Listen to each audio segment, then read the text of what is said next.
معزز سامعین کرام، پردہ نشین خواتین اسلام، اللہ رب العزت کا فرمان ہے، تم جیسا بوؤ گے ویسی ہی فصل کاٹو گے۔ یعنی جس طرح تم امتحان دو گے ویسا ہی تمہارا نتیجہ آئے گا۔ اگر تم اللہ کی مدد کرو گے تو اللہ تمہاری مدد کرے گا۔ فاذکرونی اذکرکم، تم مجھے یاد کرو میں تجھے یاد کروں گا۔ اور یہ انسان کی فطرت ہے، اللہ تعالیٰ نے فطرت کی بات کی ہے۔ دنیا میں بھی دستور یہی ہے کہ تالی ایک ہاتھ سے نہیں بجتی اور یک طرفہ محبت نہیں ہوتی۔ ہم جس سے محبت کرتے ہیں، جس کی طرف ہاتھ بڑھاتے ہیں، وہی ہماری طرف ہاتھ بڑھاتا ہے، اور جس کے ساتھ ہم بھلائی کا معاملہ کرتے ہیں وہی ہمارے ساتھ بھلائی کا معاملہ کرتا ہے۔ عادت یہی ہے، اگرچہ اس کے خلاف بھی ہوتا ہے۔ ایسے لوگ بہت کم ہوتے ہیں کہ ہم نے اس کے ساتھ برا سلوک کیا مگر اس نے ہمارے ساتھ بھلائی کا معاملہ کیا، ہم نے احسان فراموشی کی اور وہ داد و تحسین سے نوازتا رہا۔ ایسے بہت کم لوگ ہیں دنیا میں۔ اللہ تبارک و تعالی نے قرآن کریم کے اندر ارشاد فرمایا کہ اے مومنو، اگر تم میری مدد کرو گے تو اللہ تمہاری مدد کرے گا، تمہارے پاؤں کو جما دے گا اور تمہیں ثابت قدم رکھے گا۔ اللہ تبارک و تعالیٰ کا یہ فرمان بہت مختصر ہے اور بہت چھوٹی آیت کریمہ ہے، لیکن اگر دیکھا جائے تو ہماری کامیابی کا راز اسی میں پوشیدہ ہے، اور ہماری ہلاکت و بربادی کا علاج اور اسباب بھی اسی کے اندر چھپا ہوا ہے۔ جس زمانے میں اللہ کے بندوں نے اللہ کو یاد کیا، اللہ کو سامنے رکھا، اللہ کے احکام پر چلے، اللہ تعالیٰ نے ان کو سر بلند فرمایا اور دنیا پر ان کی حکمرانی قائم کی اور وہ ثابت قدم رہے۔ جب اللہ تبارک و تعالیٰ دیکھتا ہے کہ میرے بندے میرے در کو چھوڑ کر کہیں نہیں جاتے تو ایک نہ ایک دن اللہ تعالیٰ اسے ضرور نوازتا ہے۔ یہ اللہ کی عادت ہے، اللہ کی سنت ہے، اور واقعات بھی کتب تاریخ میں، کتب احادیث میں اس طرح کے بھرے پڑے ہوئے ہیں کہ جس نے اللہ پر بھروسہ رکھا، اللہ پر توکل کیا، اللہ نے ان کا بیڑا پار کیا اور اللہ نے ان کو بے سہارا نہیں چھوڑا۔ اور یہ قیامت تک اللہ کا یہ دستور ہے، اللہ کی عادت اور سنت اللہ ہے، اس لیے کہ یہ اللہ کے قرآن میں موجود ہے اور قرآن یہ قیامت تک چلے گا۔ ان تنصروا اللہ ینصرکم ویثبت اقدامکم، اگر تم میری مدد کرو گے تو ہم تمہاری مدد کریں گے اور تمہارے پاؤں کو جما دیں گے۔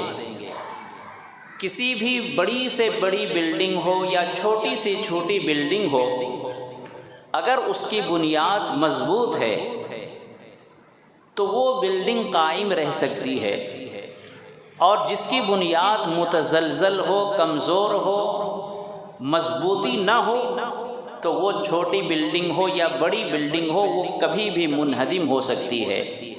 اللہ نے ایسی بنیادی بات فرمائی کہ اے انسان، اگر تو مجھے یاد کرے گا، میرے احکام پر چلے گا تو ہم تمہاری ہر قدم پر مدد کریں گے اور تمہارے پاؤں کو جما دیں گے۔ جب پاؤں جمع ہوگا تو خود ہم اپنے بدن پر قائم رہیں گے اور ہم کسی کے لیے سہارا بن سکتے ہیں، اور خود جب ہمارے پاؤں جمیں گے نہیں، جیسے آپ اگر کسی کو دلدل سے نکالنا چاہیں، ڈوبتے ہوئے کو پانی سے نکالنا چاہیں، تو جب تک آپ خود اپنے آپ کو مضبوط نہیں رکھیں گے دوسرے کو نہیں نکال سکتے۔ آپ کو تیرنا آتا ہو، پانی میں آپ جب جائیں کسی کو ڈوبتے کو نکالنے کے لیے تو آپ کو تیرنا آنا چاہیے تاکہ آپ اس ڈوبتے ہوئے کو نکال سکیں۔ کوئی دلدل میں پھنسا ہوا ہے، گرا ہوا ہے، تو آپ اس دلدل میں گرے ہوئے شخص کو نکالنے سے پہلے آپ کو مضبوط ہونا پڑے گا۔ تو معلوم یہ ہوا کہ اللہ تعالیٰ فرماتا ہے اے میرے بندے، اگر تو نے میری مدد کی، مدد کا مطلب یہ ہے کہ میرے احکام پر چلو، جہاں میں ہاں کہوں وہاں چل پڑو اور جہاں نہ کہوں وہاں رک جاؤ۔ جس سے میں نے جائز کہا ہے اس کا استعمال کرو، جس کو ناجائز کہا ہے اس سے رک جاؤ۔ جو حلال ہے حلال سمجھو، جو حرام ہے اسے حرام سمجھو۔ اللہ کے احکام پر چلنا اللہ کی مدد ہے، اللہ کے دین پر چلنا اللہ کی مدد ہے۔ اللہ نعوذ باللہ کوئی کمزور نہیں ہے کہ اللہ کو ہماری مدد کی ضرورت پڑے۔ اللہ کے دین پر چلنا اللہ کی مدد ہے، اللہ کے احکام پر چلنا اللہ کی مدد ہے۔ تو اللہ نے فرمایا اے میرے بندے، اگر تم میری مدد کرو گے تو ہم تمہاری مدد کریں گے اور تمہارے پاؤں کو جما دیں گے۔ جب اللہ تبارک و تعالی ہمارے پاؤں کو جما دے گا تو خود ہم اپنے وجود کو باقی رکھ سکتے ہیں اور دوسروں کے لیے ہم سہارا بن سکتے ہیں۔ اس چھوٹی سی آیت کریمہ کی تفسیر اور مفہوم بہت وسیع ہے۔ ہر معاملے میں یہی بات ہے کہ اللہ کی ہم مدد کر رہے ہیں یا نہیں، اللہ کے دین کو قائم کر رہے ہیں یا نہیں۔ میرے دوستو، جب اللہ کے دین کے کسی حصے کو کمزور کر دیا جائے، اللہ کے دین کے کسی حصے کو کمزور کر دیا جائے تو پھر وہ دھیرے دھیرے کمزوری بڑھتی جاتی ہے۔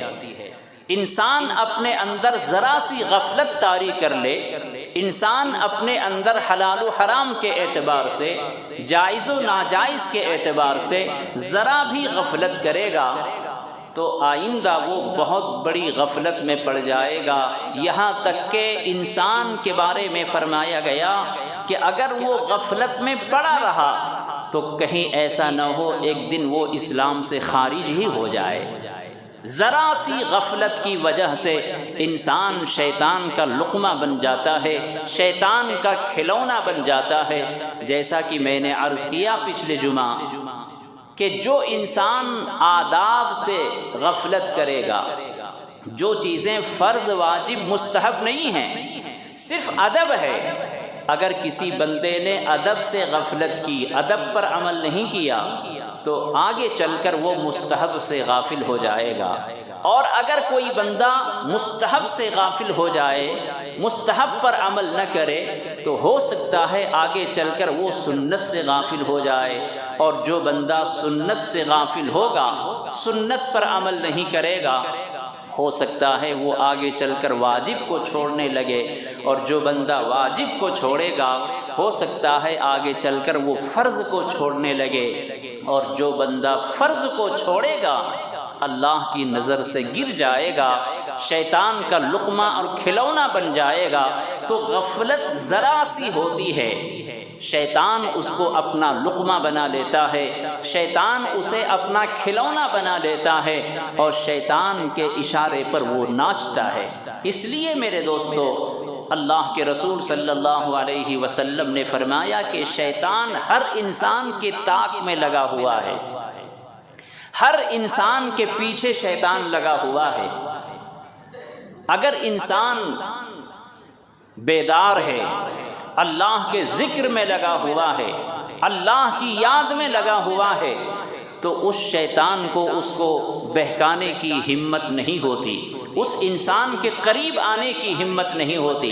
لیکن جب بندہ غافل ہو جاتا ہے، نماز سے غافل ہو جائے، فرض واجب سے غافل ہو جائے، حلال و حرام سے غافل ہو جائے، آزاد ہو جائے، تو پھر اللہ کے رسول صلی اللہ علیہ وسلم فرماتے ہیں کہ جب انسان غافل ہو جاتا ہے تو شیطان اسے زہریلا انجیکشن لگا دیتا ہے۔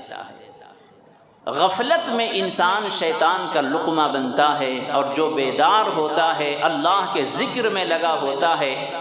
اللہ کے ذکر کا مطلب یہ نہیں کہ ہمیشہ ہم تسبیح پڑھتے رہیں، ہر وقت ہمیں اللہ کے یاد میں رہنے کا مطلب یہ ہے کہ ہمیں ہر کام سے پہلے یہ خیال رہے کہ جو کام ہم کر رہے ہیں اللہ دیکھ رہا ہے، حلال و حرام ہے اللہ دیکھ رہا ہے، فرض و واجب ہے اللہ دیکھ رہا ہے، ہمارے سامنے جو بھی مرحلہ ہے ہم اس سے گزر رہے ہیں اللہ دیکھ رہا ہے۔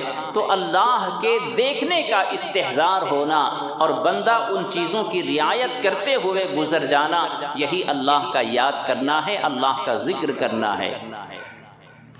تو اللہ تبارک و تعالیٰ کا فرمان ہے، اے میرے بندے اگر تم مجھے یاد کرو گے تو میں بھی تجھے یاد کروں گا، تم میری مدد کرو گے میں تمہاری مدد کروں گا۔ اور یہ تمہاری مدد، اللہ کی جو مدد کرنا ہے، یعنی اگر کوئی بندہ اللہ کے دین پر چلتا ہے تو اللہ کو کوئی فائدہ نہیں ہے، یہ خود ہمارے لیے ہے۔ انسان اپنی خوش نصیبی کے لیے، اپنی سعادت کے لیے یہ دین پر چلنا ہے، اللہ کا کوئی فائدہ نہیں۔ اللہ لم یزل ولا یزل، اللہ ہمیشہ سے ہے اور ہمیشہ رہنے والا ہے۔ جو شروع دن اللہ کے لیے الہ اور من یعنی ابتدا اور انتہا اللہ کے لیے نہیں بیان کیا جا سکتا۔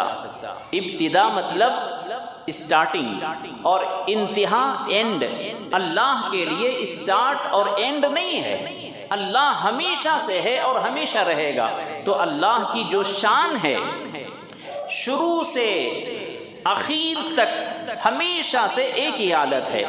اللہ کی شان میں نہ کمی ہوتی ہے، اللہ کی شان میں نہ اضافہ ہوتا ہے، اللہ کی جو شان ہے ہمیشہ سے ہے، لہٰذا ہماری عبادت سے اللہ کو کوئی فائدہ نہیں ہے، انسان ہی کو فائدہ ہے۔ اگر تم نماز پڑھتے ہو اللہ کو کوئی فائدہ نہیں، بندے کو فائدہ ہے، روزہ رکھتے ہو اللہ کو کوئی فائدہ نہیں، بندے کو فائدہ ہے۔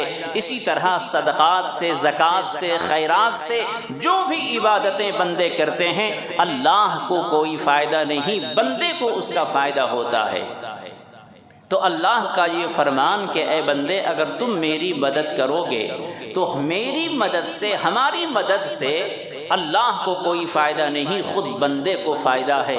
تو اللہ فرماتا ہے اگر تم میری مدد کرو گے تو ہم تمہاری مدد کریں گے، تمہارے پاؤں کو جما دیں گے اور دین پر چلنا تمہارے لیے آسان کر دیں گے۔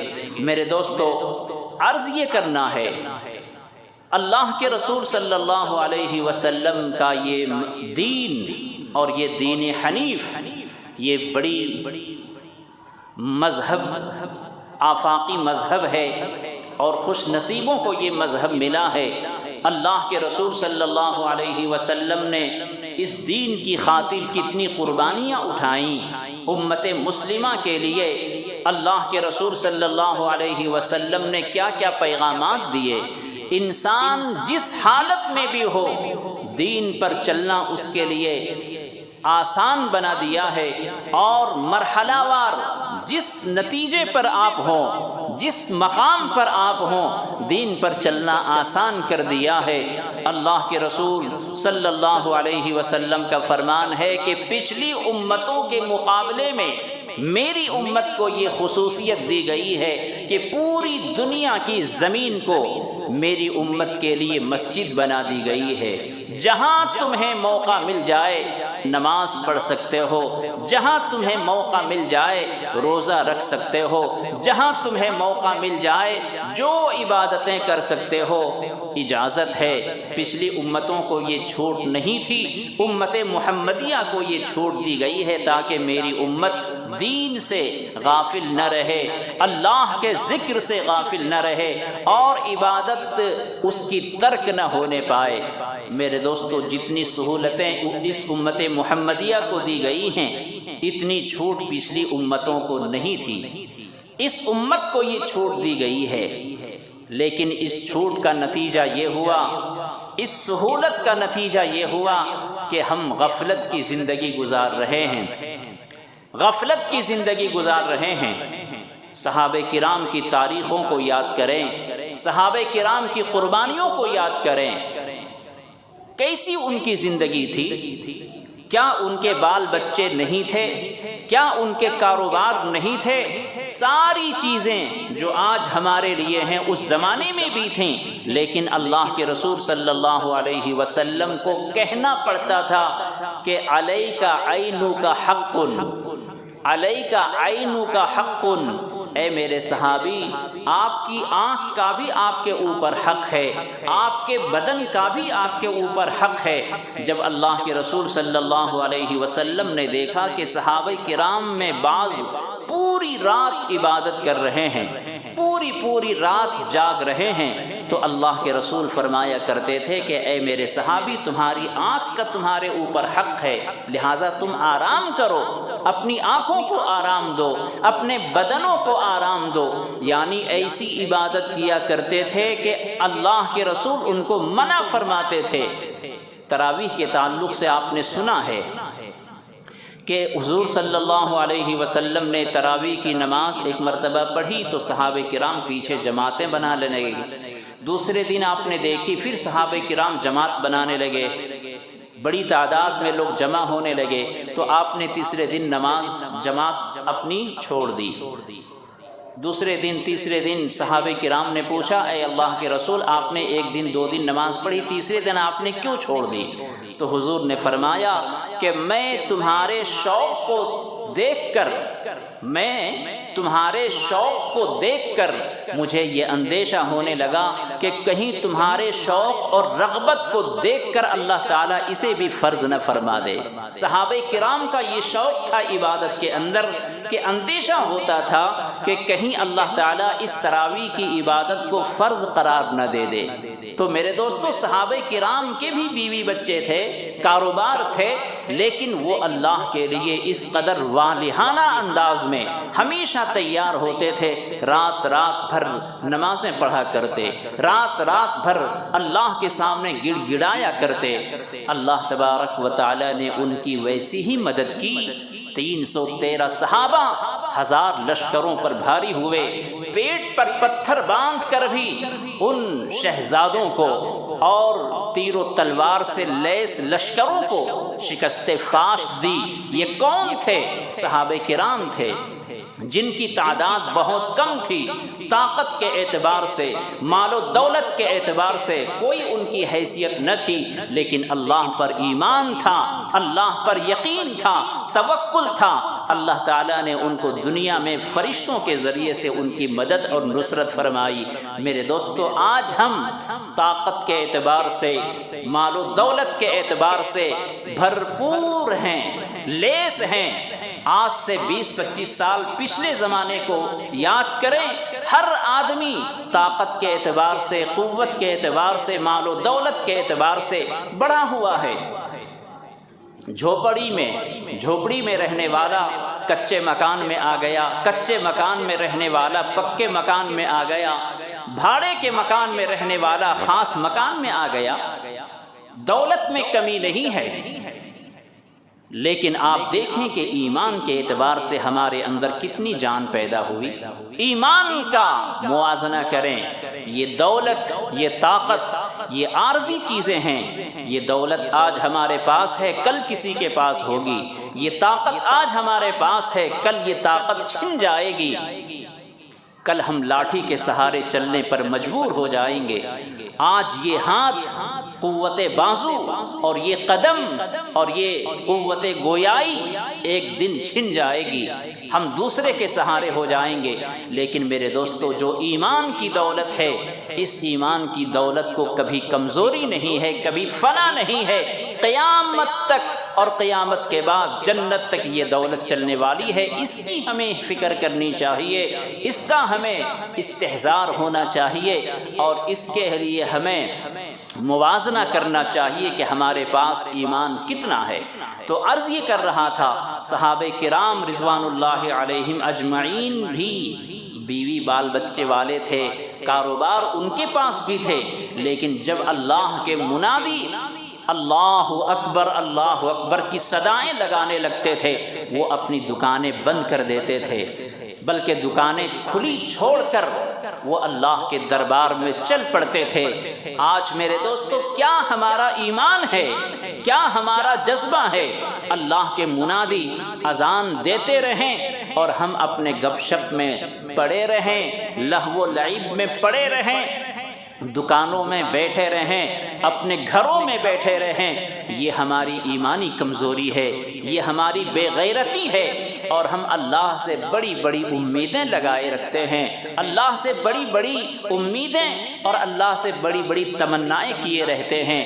آج ہی میں نے ایک حدیث پڑھی ہے، اللہ کے رسول صلی اللہ علیہ وسلم نے قرآن کریم کی ایک آیت پڑھی اور فرمایا کہ شیطان کا ایک دھوکہ یہ بھی ہے، شیطان کا ایک دھوکہ یہ بھی ہے کہ کوئی آدمی اپنے دل میں یہ سوچتا ہے کہ اللہ بڑا غفور الرحیم ہے، چلو میں یہ گناہ کر لیتا ہوں۔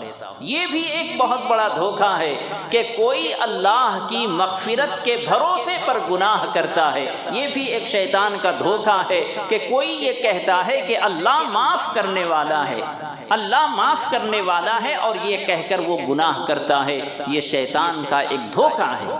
کیا ہم ایسے ہی نہیں ہیں؟ اذان سن کر اپنے گھروں میں بیٹھنے والے، اذان سن کر غپ شپ میں لگے رہنے والے، اذان کی آواز سن کر دکانوں میں رہنے والے، یہی تو سوچتے ہیں نا کہ اللہ معاف کرنے والا ہے۔ یہ شیطان کا دھوکہ ہے مسلمانوں کہ تم اذان کی آواز سن کر نماز کے لیے نہ آؤ اور اللہ سے تم مغفرت کی امید رکھو، اللہ سے معافی کی امید رکھو۔ یہ شیطان نے دھوکہ دیا ہوا ہے۔ اس لیے میرے دوستو، ایمان کے اعتبار سے، دین کے اعتبار سے اپنے اندر پیدا کرو، بیداری پیدا کرو، شعور پیدا کرو، اور جس طرح ہم دنیا میں بیدار ہیں، دنیاوی کاروبار میں چالاک ہیں، اسی طرح سے دینی اعتبار سے، ایمان کے اعتبار سے اپنے آپ کو چالاک ثابت کریں۔ جب تک آپ کی جیب میں پیسہ نہ ہو آپ شاپنگ کو نہیں جاتے۔ کیوں؟ آپ کو پتا ہے کہ اگر پیسے نہیں ہیں تو شاپنگ نہیں کر سکتے، دکان میں کوئی سودا نہیں لے سکتے۔ میرے دوستو، اتنی بات اگر ہمیں سمجھ میں آ گئی کہ جیب میں پیسہ نہ ہو تو آپ دکان نہیں جاتے، سودا نہیں ملتا۔ جب ہمارے پاس ایمان نہ ہو جنت کیسے جا سکتے ہیں؟ جب ہمارے پاس ایمان نہ ہوگا اللہ کے سامنے مغفرت کیسے مل سکتی ہے؟ کیا یہ سمجھ نہیں آتا؟ ایمان بنانے کی فکر کریں۔ ایمان کوئی چیز نہیں ہے کہ اس کو خریدا جا سکے، ہر قدم پر ہمارے ایمان کی حفاظت کی ضرورت ہے۔ میرے دوستو، ایمان کے لٹیرے ہر لائن سے ہمارے ایمان کو لوٹنے کے لیے تیار ہیں، اور خاص طور سے آج کے اس ماحول میں ایمان کی حفاظت جان کی حفاظت سے زیادہ ضروری ہے۔ جان چلی گئی، ایک دن جانا ہی ہے، لیکن اس جان سے زیادہ قیمتی ایمان ہے کہ ایک مرتبہ سینے سے ایمان نکل گیا تو بہت مشکل ہے اپنے ایمان کو بچانا۔ آج کل بہت سارے پڑھے لکھے لوگ غیروں کی کتابیں پڑھ کر اسلام پر اعتراض کرتے ہیں۔ غیر لوگ اعتراض تو کرتے ہی ہیں، لیکن غیروں کے دیکھا دیکھی ہمارے مسلمان بھی بہت سارے لوگ ہیں جو اسلام کے بہت سارے احکامات پر اعتراض کرتے ہیں۔ یہ علماء سے دوری کا نتیجہ ہے، مدارس اسلامیہ سے دوری کا نتیجہ ہے، صرف جمعہ کی نماز سے تعلق رکھنے کا نتیجہ ہے۔ آج ہمارا تعلق مساجد سے کتنا رہ گیا؟ کتنا ہے ہمارا تعلق مساجد سے؟ بس ہفتے میں ایک دن جمعہ کے دن آ گئے۔ علماء سے کتنا تعلق ہے؟ جب آپ کے گھر کسی بچے کا تولد ہو جائے، نام رکھنا ہو تو علماء سے پوچھ لیتے ہیں، گھر میں قرآن خوانی ہو علماء سے کروا لیتے ہیں، کبھی فاتحہ دعا درود کے لیے آپ پوچھ لیتے ہیں، زندگی کے مسائل کے لیے آپ کب پوچھتے ہیں؟ زندگی کے گزارنے کے طریقے کب پوچھتے ہیں؟ علماء سے تعلق بھی بہت محدود، مدارس سے تعلق بھی بہت محدود، مساجد سے تعلق بھی بہت محدود، خانقاہوں کا منہ تو دیکھا نہیں۔ ایمان جہاں سے آپ کو مل سکے، ایمان کو طاقت جہاں سے مل سکے، وہاں سے ہمارے تعلقات دھیرے دھیرے کمزور ہو رہے ہیں، اور اس پر غضب یہ کہ ہر چوراہے پر ایمان کے لٹیرے موجود ہیں جو ہمارے ایمان کا سودا کرنے کے لیے تیار ہیں، ہمیں ایمان سے محروم کر دینے کے لیے تیار ہیں، اور قانونی طور پر وہ مضبوط ہیں۔ نئی تعلیمی پالیسی، نیو ایجوکیشن سسٹم جو لاگو ہونے والا ہے، اس کی خطرناکی کے بارے میں آپ کو بتایا جا چکا کہ اب اسلام کی جو کتابیں ہم پڑھتے ہیں اپنے گھروں میں، بس ہمارے گھروں میں کے اندر وہ تعلیم ہوگی، اسکولوں میں کوئی تعلیم نہیں ہوگی۔ ان کے نظریات کو ہمارے بچے بچپن سے پڑھیں گے۔ اگر آپ نے اپنے گھر میں اپنی نسلوں کی فکر نہیں کی تو کوئی گارنٹی نہیں، آپ تو الحمدللہ اپنے ایمان کو بچا سکتے ہیں چونکہ آپ نے پڑھا ہے، لیکن جو آپ کی جو نسل تیار ہو رہی ہے اور اس کے بعد جو نسل آنے والی ہے، ان کے ایمان کی کوئی گارنٹی نہیں۔ ان کے لیے ایمان کے لٹیرے اور جگہ جگہ پر ڈاکو تیار ہیں، اور قانونی طور پر وہ اتنے مضبوط ہیں کہ آپ کو ماننا پڑے گا۔ نئی تعلیمی پالیسی کی خطرناکی کو آپ کو سمجھنا پڑے گا کہ اس میں کیا کیا پڑھایا جاتا ہے، کیا کیا اس میں ان کو تعلیم دی جاتی ہے۔ وحدہ لا شریک، جس اللہ کا ہم نے تعارف کرایا، قل هو اللہ احد اللہ الصمد، ہمارے رب اور ہمارے اللہ کا تعارف یہی ہے کہ اللہ ایک ہے، وحدہ لا شریک ہے، لم یلد ولم یولد ہے، ولم یکن لہ کفوا احد ہے۔ اس وحدہ لا شریک خدا کے بالکل اپوزٹ، برعکس اسکول میں پڑھایا جائے گا اور ہمارے بچے مانیں گے۔ تو اس لیے میرے دوستو، ان بچوں کو وہاں مرتد ہونے سے بچانے کے لیے آپ کو اپنے گھروں میں دینی تعلیم کا ماحول پیدا کرنا فرض عین ہے، مدارس کو مضبوط کرنا فرض عین ہے، مکتب کو مضبوط کرنا فرض عین ہے۔ آج سے 20-25 سال پہلے جس خطرے کو ہمارے اکابرین نے محسوس کیا تھا، وہ خطرہ آ گیا ہے۔ اخبارات میں آپ نے دیکھا، پڑھا کہ مدارس کا سروے کیا جائے گا، اور یو پی کے اندر وہ شروع ہو چکا ہے۔ وہ مدرسے جن کو سرکار سے کوئی ہیلپ، کوئی تعاون نہیں مل رہا ہے، جو سرکاری مدرسے ہیں، وہ تو ان کی تنخواہوں سے وہاں ٹیچرز متعین ہوتے ہیں، سلیکٹ ہوتے ہیں، وہاں وہ سروے کریں، وہاں وہ جائزہ لیں، اس کو منع نہیں کیا جا سکتا۔ لیکن جس مدرسے کو وہ تاکتے نہیں، جھانکتے نہیں، ایک پیسے کا تعاون نہیں، نہ مدرسے والے کبھی سرکار سے مانگتے ہیں، ان مدرسوں میں جہاں 100% دینی تعلیم ہوتی ہے، جہاں 100% قرآن حدیث کی، ایمان و عقائد کی بات ہوتی ہے، ان مدرسوں کا سروے کیا جا رہا ہے، اور الزام، طرح طرح کے الزام لگا کر اس مدرسے کو بند کرنے کی کوشش کی جا رہی ہے۔ میرے دوستو، مدرسے کی تاریخ خود ہمارے مسلمانوں کو پتہ نہیں ہے کہ مدرسوں میں کیا تعلیم دی جاتی ہے، اور مدرسے نہ رہنے سے کتنا بڑا نقصان ہو سکتا ہے۔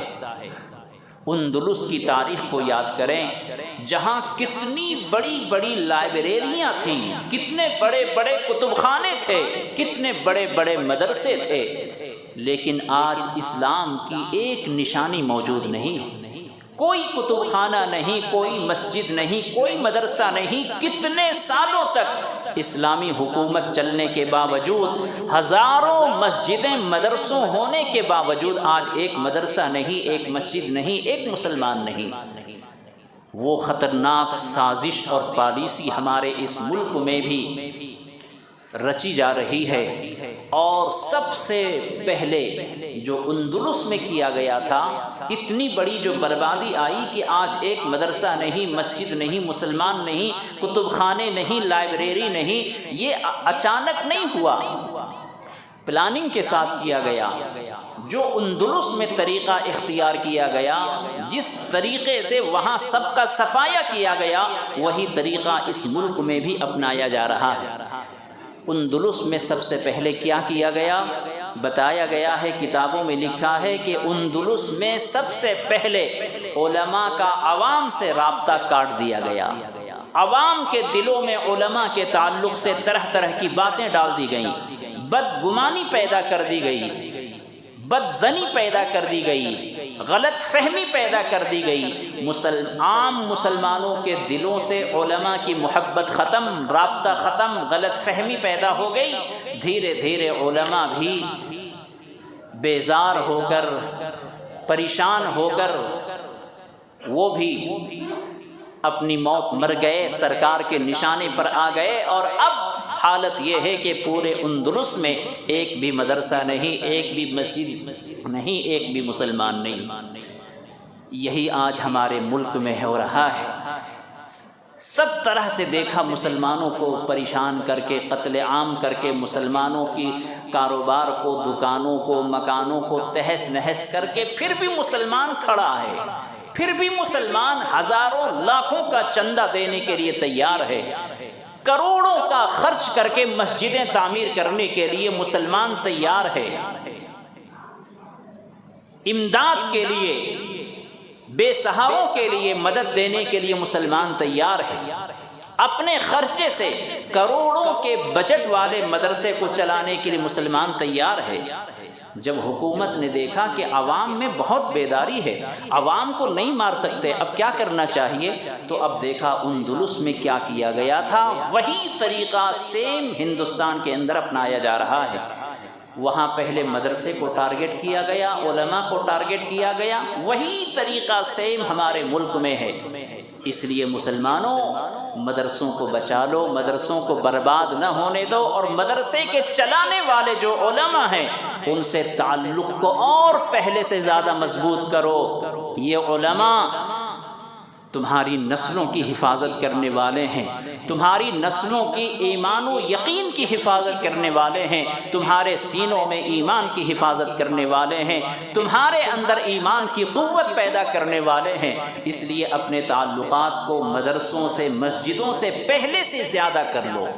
دشمنوں نے قسمیں کھائی ہیں کہ ہم مسجدیں توڑیں گے، عبادت خانے توڑیں گے، مدرسوں پہ بلڈوزر چلوائیں گے، لیکن ہم مسلمانوں سے اپیل کرتے ہیں کہ ہم مسلمان اپنے مدرسوں کو، اپنی مسجدوں کو اپنے گھر سے زیادہ حفاظت کریں گے، اپنی جان سے زیادہ حفاظت کریں گے، اپنی جان سے زیادہ ہم علماء سے چاہیں گے۔ انشاءاللہ یہ دشمن کتے کی طرح چلاتے بھوکتے رہیں گے، کچھ سالوں کے بعد ان کی موت خود آ جائے گی، اگر ہم نے قسم کھا لی۔ اور ہمیں قسم کھانا ہے کہ ہمیں ان مساجد کو، مدارس کو اپنی جان سے زیادہ عزیز سمجھنا ہے، اپنی جان سے زیادہ ہمیں ان سے محبت رکھنا ہے۔ انشاءاللہ یہ اپنی سازش میں کبھی کامیاب نہیں ہوں گے۔ اعتراضات کرنے والے،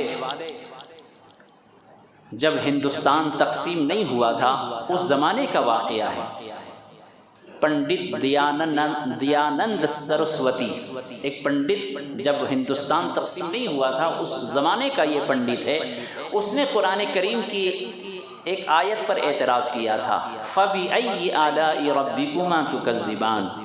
سورہ رحمان کے اندر یہ آیت کریمہ ریپیٹ کر کر کے، ایک ایک آیتیں کچھ اللہ کی نعمتوں کا ذکر کر کے اللہ فرماتا ہے فَبِأَيِّ آلَاءِ رَبِّكُمَا تُكَذِّبَانِ، اے میرے بندے اللہ کی کن کن نعمتوں کو تم جھٹلاؤ گے، کن کن نعمتوں کی ناشکری کرو گے۔ میں نے تمہارے لیے چاند سورج بنائے، میں نے تمہارے لیے پھل فروٹ بنوائے، میں نے تمہارے لیے دریا اور بہتی ندیاں بنائی، تمہارے لیے باغ بغیچے بنائے، تم کن کن نعمتوں کو جھٹلاؤ گے؟ تمہارے اعضاء، تمہاری آنکھیں، تمہارے کان، تمہاری زبان، یہ سب میں نے بنائے ہیں، تم کن کن نعمتوں کو جھٹلاؤ گے؟ تو وہ پنڈت دیانند سرسوتی کہتا ہے کہ چلو جن نعمتوں کا ذکر ہوا ہے اس کے بعد اللہ کا یہ پوچھنا کہ اے میرے بندے، میں نے یہ تمہیں نعمتیں دی ہیں، تم کن کن نعمتوں کو جھٹلاؤ گے؟ یہ تو بات سمجھ میں آ رہی ہے، لیکن ایک آیت ہے یرسل علیکما شواظ من نار ونحاس فلا تنتصران فبأی آلاء ربکما تکذبان۔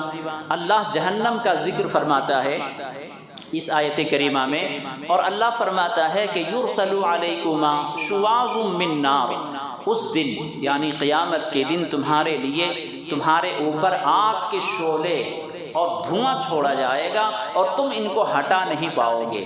ایسی آگ کا شعلہ ہوگا اور ایسا دھواں ہوگا جس سے تم کو نجات نہیں مل سکتی، جس کو تم ہٹا نہیں سکتے۔ فَبِأَيِّ آلَاءِ رَبِّكُمَا تُكَذِّبَانِ، تم کن نعمتوں کو جھٹلاؤ گے؟ تو وہ پنڈت دیانند سرسوتی کہتا ہے کہ نعمتوں کے ذکر کے بعد فَبِأَيِّ آلَاءِ رَبِّكُمَا تُكَذِّبَانِ تو سمجھ میں آ رہی ہے، لیکن جہاں جہنم کا ذکر ہے، عذاب کا ذکر ہے، آگ کا شعلہ اور دھوئیں کا انسان کے اوپر پڑنا، یہ تو عذاب ہے، تو پھر اللہ کیسے کہہ رہا ہے کہ تم کن کن نعمتوں کو جھٹلاؤ گے؟ کیا یہ آگ عذاب ہے، نعمت ہے؟ کیا یہ دھواں اللہ کی نعمت ہے؟ یہ تو ایک تک بندی ہو گئی جو اللہ اوپر سے کہتا آ رہا ہے، یہاں بھی اللہ نے ایسا ہی کہہ دیا۔ اعتراض سمجھ میں آیا؟ اعتراض یہی ہے کہ جہاں نعمتوں کا ذکر ہے وہاں اس آیت کریمہ کا کہنا فَبِأَيِّ آلَاءِ رَبِّكُمَا تُكَذِّبَانِ تو صحیح ہے کہ تم اللہ کی کن کن نعمتوں کو جھٹلاؤ گے، لیکن جہاں جہنم کا، آگ کا، دھوئیں کا ذکر ہے وہاں اللہ کا یہ کہنا کہ تم کن کن نعمتوں کو جھٹلاؤ گے، یہ تو بات سمجھ میں نہیں آ رہی ہے۔ آگ اللہ کا عذاب ہے، نعمت تھوڑی ہے، دھواں اللہ کا عذاب ہے، نعمت تھوڑی ہے۔ تو پنڈت دیانند سرسوتی نے جب یہ بات کہی تو اس وقت بہت بڑے عالم دین دارالعلوم دیوبند کے بانی حضرت حجت الاسلام مولانا قاسم نانوتوی رحمۃ اللہ علیہ نے اس کا جواب دیا اور فرمایا کہ پنڈت جی آپ یہ بتائیں، ایک بات یہ بتائیے کہ اگر کسی حکیم اور ڈاکٹر نے کسی چیز کے کھانے پر کیا ری ایکشن ہوتا ہے، کیا بیماری آتی ہے، اگر وہ بتا دے ڈاکٹر کہ سر اگر آپ نے یہ چیز کھا لی تو آپ کو یہ نقصان ہوگا، اگر آپ نے یہ پی لیا تو یہ نقصان ہوگا، تو اگر کسی حکیم اور ڈاکٹر نے کسی چیز کے بارے میں یہ بتا دیا کہ اس چیز کے کھانے سے یا پینے سے یہ نقصان ہوگا اور آپ نے دیکھا بھی کہ اس چیز کے کھانے والوں کو وہ بیماری لگ گئی، وہ نقصان ہو گیا، تو آپ یہ بتائیے پنڈت جی کہ جو ڈاکٹر اور حکیم آپ کو یہ بتائے گا اس کو آپ اپنا محسن مانیں گے نا؟ تو اس نے کہا ہاں بالکل، اس لیے کہ انہوں نے آنے والے خطرے سے آگاہ کیا کہ اس چیز سے یہ نقصان ہوگا، یہ چیز کھانے سے یہ بیماری ہوگی۔ تو انہوں نے کہا حضرت مولانا قاسم نانوتوی رحمۃ اللہ علیہ نے کہ جس طرح ایک ڈاکٹر نے نقصان سے بچایا، آپ نے ان کو محسن مانا، تو اسی طرح اللہ تعالیٰ نے جہنم میں اور جہنم کے عذاب سے بچنے کی جو تدبیریں بتائی ہیں ان تدبیروں کو بتانے والوں کو آپ احسان کیوں نہیں مانتے؟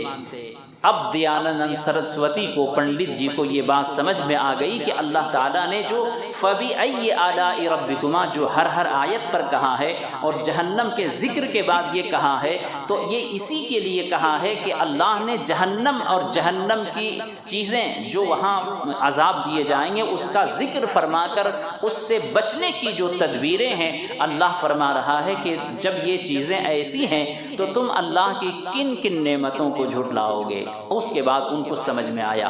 تو عرض یہ کرنا ہے میرے دوستو، ہمارے قرآن کی باتیں لے کر خود مسلمانوں کو گمراہ کرنے کا یہ زمانہ چل رہا ہے۔ ہمارے قرآن سے آیتیں اٹھا کر ہمارے سامنے وہ اس انداز سے پیش کریں گے کہ ایک مسلمان کو شک ہونے لگا ہے۔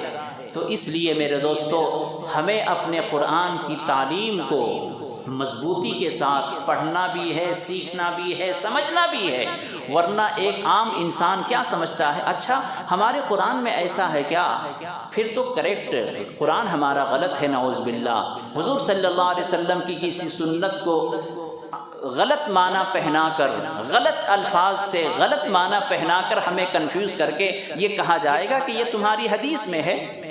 تو اس لیے ہمیں اپنی شریعت کی باتوں پر تحقیق سے صحیح تعلیم حاصل کرنا اور صحیح معلومات حاصل کرنا اور اسلام کی سچی نمائندگی کرنا اس وقت کا سب سے بڑا تقاضا ہے۔ میرے دوستو، اب آپ کے سامنے یہ بہت بڑا مسئلہ نہیں ہے کہ آپ کسی دوسرے کو دعوت و تبلیغ کا فریضہ کیسے دیں گے، چونکہ آج کل حالات ایسے آ گئے ہیں، اگر کسی غیر مسلم نان مسلم نے بھولے سے اگر آپ کا نام لے لیا کہ ایک دن فلاں صاحب تقریر کر رہے تھے، میں ان کی تقریر سے متاثر ہو کر اسلام قبول کر لیا ہوں، اگر کسی غیر مسلم نے، نان مسلم نے یہ کہہ دیا کہ میں نورانی مسجد کی تقریر سن کر میں ایمان لے آیا ہوں، ہو سکتا ہے میرے خلاف وارنٹ آ جائے، ایسا ماحول ہو گیا ہے، تو اس کا ڈر کم ہے، لیکن یہ ڈر ضرور، یہ ڈر بہت زیادہ ہے کہ آپ اگر ہمارے اسلام پر اعتراض ہو تو آپ اس اعتراض کا جواب کیسے دیں گے، اس کا ڈر بہت زیادہ ہے۔ اگر ہمارے اسلام پر کوئی اعتراض کرے، قرآن پر اعتراض کرے، سنت پر اعتراض کرے، تو آپ کیسے اس کا جواب دیں گے؟ کیا یہ ذمہ داری صرف علماء پر ہے؟ عام مسلمانوں کی ذمہ داری نہیں ہے؟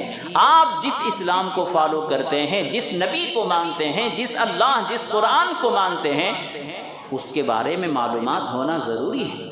اس لیے میرے دوستو، اپنی نسلوں کو تیار کریں۔ ہماری حالت جو ہے وہ تو بس ختم ہو جائے گی، ہماری زندگی کیسے بھی کٹ جائے گی، لیکن جو آنے والی نسلیں ہیں ان کے ایمان و یقین کی حفاظت کا سامان تیار کریں، اپنے اداروں کو مضبوط کریں، گھروں میں دینی ماحول پیدا کریں، تاکہ آپ کی گود میں پلنے والا بچہ جب کل کسی اسکول میں جائے، کانوینٹ اسکولوں میں، کالجوں میں جائے، تو جو غلط نظریات وہاں پڑھائے جائیں وہ ہمارے بچے ایکسیپٹ نہ کریں، اس کو ہرگز اپنے دل میں جگہ نہ دیں۔ جو آپ نے اپنے گھر میں ان کو پڑھایا ہے، جو آپ کے محلے میں، آپ کے مکتب میں ان کو پڑھایا گیا ہے، اس غلط عقیدے کی جگہ پر ہم پہلے سے ان کو تیار کر رکھیں۔ اللہ تعالیٰ سے دعا ہے، اللہ تعالیٰ ہماری نسلوں کی حفاظت فرمائے اور ہمارے ایمان کی سلامتی اور ہماری نسلوں کی ایمان کی سلامتی عطا فرمائے۔ وآخر دعوانا ان الحمد للہ رب العالمین۔